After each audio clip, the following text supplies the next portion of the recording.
আপনার মাধ্যমে দেশের সকল সম্মানিত নাগরিকদের জ্ঞাতার্থে আমি আজ এই মহান জাতীয় সংসদে একটি জরুরি গুরুত্বপূর্ণ বিষয়ে বক্তব্য উপস্থাপন করতে দাঁড়িয়েছি, যা শুধু জ্বালানি খাতের প্রশ্ন নয়, এর সাথে আমাদের জাতীয় অর্থনীতি, স্থিতিশীলতা, অগ্রগতি, জনগণের দৈনন্দিন জীবনযাপন, উৎপাদন ব্যবস্থা, কৃষি, শিল্প, ব্যবসা বাণিজ্য, সামগ্রিকভাবে জাতীয় অগ্রগতির সমৃদ্ধির প্রশ্ন জড়িত।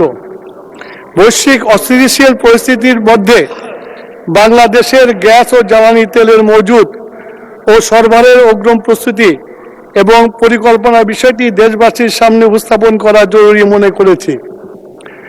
বিভ্রান্তি সৃষ্টির মাধ্যমে জনসাধারণের মধ্যে যাতে কোনো মহল উদ্বেগ উৎকণ্ঠা সৃষ্টি না করতে পারে, সেই জন্য আজকের আমার এই বিবৃতি। মাননীয় স্পিকার, বিশ্ব আজ এক অস্থির সময় অতিক্রম করছে। আন্তর্জাতিক সংঘাত, ভূরাজনৈতিক উত্তেজনা, সরবরাহ ব্যবস্থার ঝুঁকি ও জ্বালানি পরিবহনের অনিশ্চয়তা সব মিলিয়ে বিশ্ববাজারে এক ধরনের অস্থিতিকর পরিস্থিতির সৃষ্টি হয়েছে। বিশেষ করে মধ্যপ্রাচ্যের উত্তেজনা বিশ্বজুড়ে জ্বালানি সরবরাহ ব্যবস্থা চাপের মুখে ফেলেছে। এই অভিঘাত বিভিন্ন দেশের মতো বাংলাদেশেও এসে পৌঁছেছে। কিন্তু আমি অত্যন্ত দৃঢ়তার সাথে এই সংসদকে জানাতে চাই, মাননীয় প্রধানমন্ত্রী জনাব তারেক রহমানের নির্দেশে তত্ত্বাবধানে আমরা সঠিক এবং সময় উপযোগী প্রস্তুতি নিয়েছি সরবরাহ ব্যবস্থা স্বাভাবিক ও পরিচ্ছন্ন রাখতে এবং জনগণের স্বস্তি নিশ্চিত করতে নিরলসভাবে আমরা কাজ করে যাচ্ছি। মাননীয় স্পিকার, স্পষ্টভাবে বলতে চাই, এই পর্যন্ত বাংলাদেশের জ্বালানির কোনো ঘাটতি নাই, বরং আমরা গত বছরের তুলনায় সরবরাহ আরও বৃদ্ধি করেছি। গত বছরে এই সময় যে পরিমাণে জ্বালানি তেল বিক্রি হয়েছিল, এবছর তার চেয়ে বেশি সরবরাহ নিশ্চিত করতে পেরেছি। বর্তমানে সরকার দায়িত্বভার গ্রহণ করেছে 17 ফেব্রুয়ারি 2026 তারিখে। সেদিন জ্বালানি তেলের মধ্যে সবচেয়ে বেশি ব্যবহৃত ডিজেলের মজুদ ছিল 2,06,000 মেট্রিক টন। অদ্য 30 মার্চ 26 তারিখে দেশে ডিজেলের মজুদ আছে 2,18,000 মেট্রিক টন। বর্তমানে সরকার দায়িত্ব গ্রহণ করার পর 17 ফেব্রুয়ারি থেকে 29 মার্চ পর্যন্ত 41 দিনে ডিজেল বিক্রি হয়েছে 4,82,000 মেট্রিক টন। মাননীয় স্পিকার,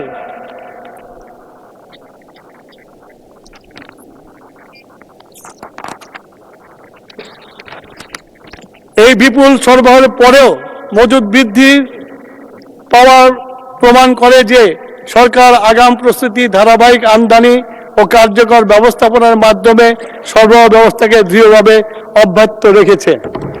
এবারে ঈদুল ফিতরে সামনে রেখে মানুষের যাতায়াতে যেন নির্বিঘ্ন হয়, পরিবহন ব্যবস্থাকে সচল থাকে, কৃষি ও শিল্প উৎপাদন ব্যাহত না হয়, ব্যবসা বাণিজ্যে যাতে সচল থাকে, সেই লক্ষ্য সামনে রেখে সরকার ডিজেল, অকটেন, পেট্রোলের মজুদ আরও বৃদ্ধি অগ্রিম ব্যবস্থা নিয়েছে।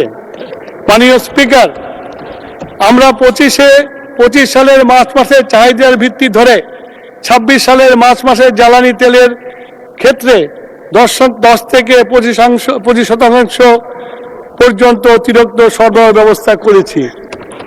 অর্থাৎ সরকার সম্ভাব্য চাহিদার চেয়েও বেশি প্রস্তুতি নিয়ে রেখেছে, যাতে বাজারে কোনো ধরনের সংকট বা কৃত্রিম চাপ সৃষ্টি না হয়। কিন্তু বাস্তবতা হলো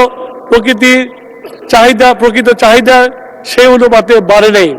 বিশেষ ক্ষেত্রে প্রতিমান হয়েছে জনগণের মধ্যে প্রয়োজনের চেয়ে অতিরিক্ত ক্রয়ের প্রবণতা বিদ্যমান। প্যানিক পরিস্থিতির অনর্থক জটিল করে তুলতে পারে বলে মনে করার কারণ রয়েছে। গত বছর মার্চ মাসে ডিজেলের দৈনিক চাহিদা ছিল 12,000 মেট্রিক টন, অকটেন ও পেট্রোলের চাহিদা ছিল 1,200 এবং 1,400 মেট্রিক টন। অথচ চলতি বছরে 1 থেকে 23 তারিখ পর্যন্ত অকটেনের বিক্রির পরিমাণ হয়েছে 28,939 মেট্রিক টন। মাননীয় স্পিকার, অর্থাৎ প্রতিদিন গড়ে 1258 মেট্রিক টন। এই ক্ষেত্রে স্পষ্ট হয় যে বাজারে জ্বালানি প্রবাহ অব্যাহত রয়েছে। মাননীয় স্পিকার, একটি বিষয়ে সকলকে পরিষ্কার করতে চাই, আমাদের মোট ব্যবহৃত জ্বালানির 63% ডিজেল, যার সরবরাহ স্বাভাবিক।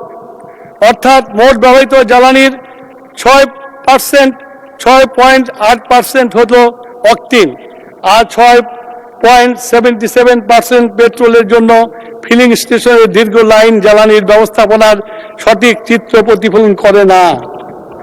এখানে প্রয়োজন অতিরিক্ত জ্বালানি সংগ্রহের মাধ্যমে মজুদ প্রবণতা থাকায় সংকট কৃত্রিমভাবে তৈরি হয়েছে। এই সংকট উত্তরণে সরকার সচেষ্ট রয়েছে তারেক রহমান সাহেবের নেতৃত্বে। ইতিমধ্যে 3168টি অভিযান আমরা পরিচালনা করেছি, 153টি মামলা দায়ের করেছি, যাতে 75 লক্ষ টাকা অর্থদণ্ড, 16 জনকে কারাদণ্ড প্রদান করা হয়েছে। এছাড়া অভিযানের মাধ্যমে 1,40,000 litre diesel, 22,000 litre octane, 23,000 litre petrol সহ 2,08,000 লিটার তেল উদ্ধার করা হয়েছে। এই ধরনের অপকর্মের রোধে জনগণের স্বার্থে রক্ষার্থে আগামী প্রশাসনের প্রয়োজনে আরো কঠোর হতে দ্বিধাবোধ করবে না।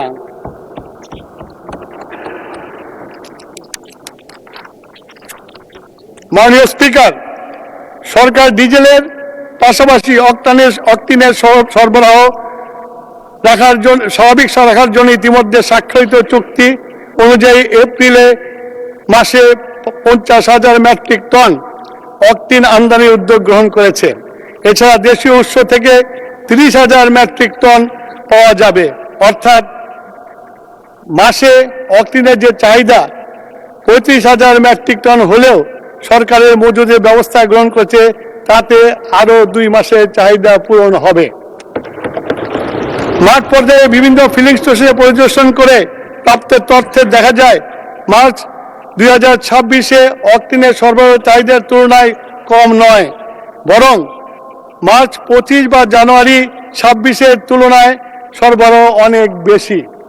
কিন্তু ভোক্তাদের আচরণের অস্বাভাবিকতা লক্ষ্য করা যাচ্ছে, যেখানে একটি মোটরসাইকেল সাধারণত গড়ে 5 লিটার অকটেন গ্রহণ করে, বর্তমানে একই মোটরসাইকেল দিনে 3-4 বার এসে 15-20 লিটার, প্রতিবার 3 থেকে 5 লিটার পর্যন্ত অকটেন সংগ্রহ করে। মাননীয় স্পিকার, আমি উদাহরণ দিতে চাই ঢাকার পরিচিত পেট্রোল পাম্পে তেজগাঁ ট্রাস্ট ফিলিং স্টেশন 2025 সালের মার্চ মাসে সেখানে প্রতিদিন গড়ে 5,400 লিটার অকটেন বিক্রি হতো। মাননীয় স্পিকার, প্রশ্ন হলো, মানুষের প্রকৃত ব্যবহার কি 1 বছরে হঠাৎ করে দ্বিগুণ হয়ে গেছে? নিশ্চয়ই তা নয়। এই অস্বাভাবিক ব্যবধান আমাদের একটি বিষয় পরিষ্কার করে দেয় যে জ্বালানি ঘাটতির চেয়ে জ্বালানি মজুদের মানসিকতায় এখন বড় সমস্যা হয়ে দাঁড়িয়েছে। এই ক্ষেত্রে গণমাধ্যমে কিছু শিরোনাম উল্লেখ করছি। 6,000 litre of illegally stored diesel seized in Chittagong, raid, Daily Observer, 27 March 2026। জ্বালানি তেলের অবৈধ মজুদ বাড়ছে, নিরাপত্তার ঝুঁকি, Bangla Tribune, 27 March 2026। Jamalpur filling স্টেশনের manager fine 50,000 for hoarding petrol, Daily Star, 28 March 2026। দেশের বিভিন্ন জেলায় অভিযান চালিয়ে 7,000 লিটার জ্বালানি তেল জব্দ, প্রথম আলো, 29 মার্চ 26।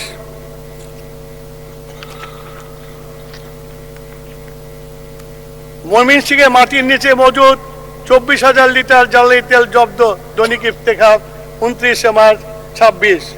মোবাশ্বলে ভয়াবহ আকারে বাড়ছে জ্বালানি তেলের অবৈধ মজুদ, নয়া দিগন্ত, 30 মার্চ 26। জ্বালানির অবৈধ মজুদ পাওয়া গেছে 17 জেলায়, পাচার চিহ্নিত হয়েছে, বণিক বার্তা, 30 মার্চ 2026। আমাদের সরবরাহ ও প্রস্তুতি পর্যাপ্ত থাকা সত্ত্বেও মানুষ যদি প্রয়োজনের তুলনায় অতিরিক্ত ক্রয় করে বা কিংবা ড্রাম ও জারের মধ্যে অবৈধ মজুত করে, তবে স্বাভাবিক সরবরাহ ব্যাহত হতে বাধ্য, দাহ পদার্থ হিসাবে গুরুতর অগ্নিকাণ্ডের আশঙ্কার সৃষ্টি করে। সুতরাং আজকের এই পরিস্থিতি আমাদের প্রধান দায়িত্ব হলো জনগণের মধ্যে আস্থা ও সচেতনতা তৈরি করা। মাননীয় স্পিকার, আমি এই সংসদের মাধ্যমে দেশবাসীকে আশ্বস্ত করতে চাই, বৈদেশিক সংকটের মধ্যেও সরকারি জ্বালানি তেলের মূল্য বৃদ্ধি করা হয় নাই। পৃথিবীর অনেক দেশে জ্বালানির দাম বারবার সমন্বয় করতে হয়েছে, এমনকি প্রতিবেশী অনেক দেশেও 25%-রও বেশি মূল্য বৃদ্ধি পেয়েছে। সেখানে বাংলাদেশের সরকার জনগণের স্বার্থে অগ্রগতি দিয়ে স্থিতিশীল রেখেছে। কারণ জানি জ্বালানির দাম বাড়লে কৃষি উৎপাদন, পরিবহন খরচ, সাধারণ মানুষের জীবন যাত্রার ব্যয় বহুগুণ বেড়ে যায়। মাননীয় স্পিকার, এখানে একটা বাস্তবতা জাতির সামনে তুলে ধরা প্রয়োজন। দেশে ডিজেলের বর্তমান বিক্রয় মূল্য প্রতি লিটার 100 টাকা, অথচ 26 সালে প্লান্ট রেটে 1 থেকে 29 মাস গড়ে প্রকৃত ব্যয় প্রতি লিটারে 198 টাকা। এইভাবে দেশে অক্টেনের বর্তমান বিক্রয় মূল্য 120 টাকা, অথচ প্রকৃত ব্যয় 150 টাকা 72 পয়সা। ফেব্রুয়ারির 26 মাসে আন্তর্জাতিক বাজারে ডিজেলের গড়ের তুলনায় 1 থেকে 29 মার্চ 26 সময়ে ডিজেলের গড় 98% বৃদ্ধি পেয়েছে। অক্টিনের বৃদ্ধি পেয়েছে 26%, অর্থাৎ সরকার জনগণের স্বার্থ উল্লেখযোগ্য ভর্তি বহন করছে। এই দুটি জ্বালানি তেলের ক্ষেত্রে মার্চ জুন প্রান্তিক মোট ভর্তুকির প্রয়োজন হবে ডিজেলের ক্ষেত্রে 15,409 কোটি টাকা, অক্টিনের ক্ষেত্রে 636 কোটি টাকা, মোট 16,045 কোটি টাকা। এছাড়া পেট্রোবাংলার মাধ্যমে এলএনজি আমদানি এপ্রিল জুন প্রান্তিকে 15,077 কোটি টাকা ভর্তুকি প্রয়োজন হবে। এই সরকার বিশ্বাস করে রাষ্ট্রের প্রথম দায়িত্ব হলো সংকটের সময় মানুষের পাশে দাঁড়ানো, তাদের সুরক্ষা নিশ্চিত করা।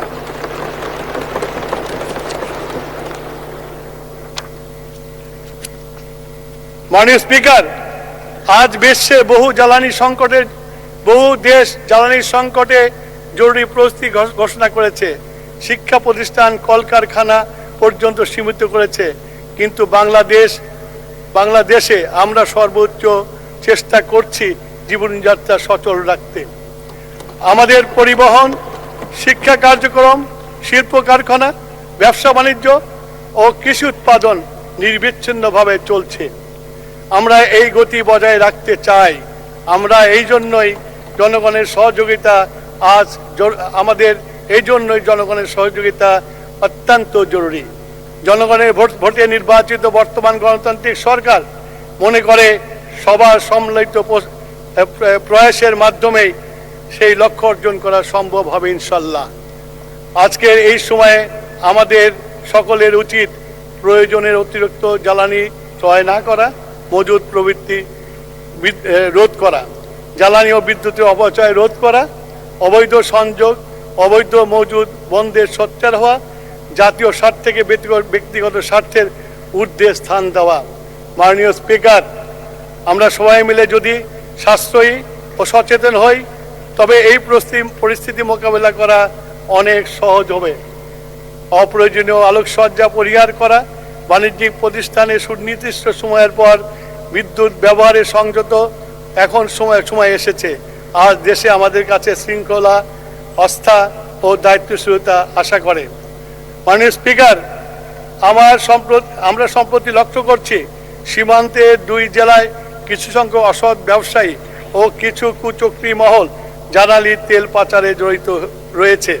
সরকার জনগণের সাথে নিয়ে এই কঠোর হস্তে দমন করতে বদ্ধপরিকর। ইতিমধ্যে সরকারের পক্ষ থেকে অবৈধ মজুতদারির বিষয়ে তথ্য প্রদানকারীদেরকে পুরস্কার ঘোষণা করা হয়েছে। মাননীয় স্পিকার, আমরা এমন একটি দেশ গড়তে চাই যেখানে জাতীয় স্বার্থ হবে সবার আগে। সংকটের সময় মানুষ একে অপরের পরিপূরক হয়ে দাঁড়াবে। কোনো বৈশ্বিক সংকটই আমাদের মনোবলকে ভেঙে দিতে পারবে না যদি প্রতিটি নাগরিকের হৃদয়ে এই বিশ্বাস থাকে, সবার আগে বাংলাদেশ। আসুন আমরা সবাই মিলে ঐক্যবদ্ধ হই। আমি নই, আমরা। ব্যক্তি নয়, দেশ। অপচয় নয়, সাশ্রয়। বিভক্তি নয়, ঐক্য। সবার আগে বাংলাদেশ। বাংলাদেশের মানুষ দেশপ্রেমিক, তারা দেশকে ভালোবাসেন, তারা সংকটে মাথা নত করে না। আমরা ঐক্যবদ্ধ থাকলে যে কোনো বৈশ্বিক অস্থিরতাকে জয় করা সম্ভব। অতীতের সব সংকটে বাংলাদেশ সবাইকে নিয়ে এগিয়ে গেছে। ধৈর্য, সংযম ও দায়িত্বশীল এখন সবচেয়ে জরুরি। আল্লাহ হাফেজ। বাংলাদেশ জিন্দাবাদ। মাননীয় স্পিকার, আপনাকে অনেক ধন্যবাদ আমাকে ফ্লোর দেওয়ার জন্য।